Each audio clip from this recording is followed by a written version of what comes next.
प्रिय सखी, गुरुदेव भगवान के चरणों में कोटि कोटि नमन। गुरुदेव भगवान, इस शरीर से काम वासना खत्म हो गई है। पति को काम वासना बहुत है, क्या करूं, मार्गदर्शन करें। पति के अनुकूल चलना चाहिए। जब दो पाणी ग्रहण करते हैं पति और पत्नी, तो एक दूसरे को सहयोग करके मित्र भाव से चलाना चाहिए।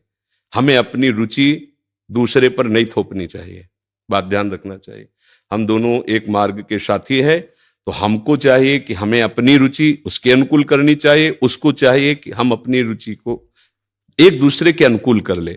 अगर आपकी रुचि नहीं है तो पति को मनाइए और अपनी रुचि में उसको अनुकूल कीजिए। अगर वो अनुकूल नहीं होता तो आप कोशिश कीजिए कि आपकी वृत्ति के कारण कहीं वो व्यभिचार में ना उतर जाए, गंदे मार्ग में न जाए। उसका साथ दो, आप उसके साथी हो।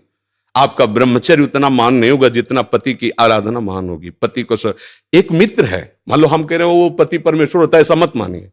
तो एक मित्र है, हम दोनों मिलकर के संसार मार्ग में चलना, तो हमारी रुचि ही पूरी थोड़ी होती है, दोनों की रुचि मिलनी चाहिए। अगर दोनों रुचि, दोनों ब्रह्मचारी रहो। अगर एक की रुचि नहीं तो दूसरे को सपोर्ट करना चाहिए कि कहीं वो लड़खड़ा के गिर न जाए, उसका मार्ग न भ्रष्ट हो जाए। हम ये देखते हैं कि 4 दिन बाद पति पत्नी ऐसे तलाक, ये क्या है क्या?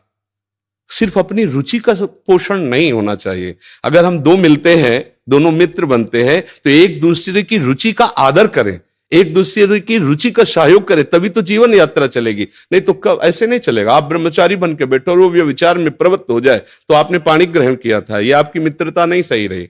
हाँ, वो बहुत ही व्यभिचारी है, अन्य तो फिर अपने को अलग कर लेना चाहिए। अगर वो एक पत्नी व्रत है तो हमें उसका सहयोग करना चाहिए, उसमें ब्रह्मचर्य की तरफ वृत्ति न रखकर अपने पति की अनुकूलता की तरफ वृत्ति रखनी चाहिए।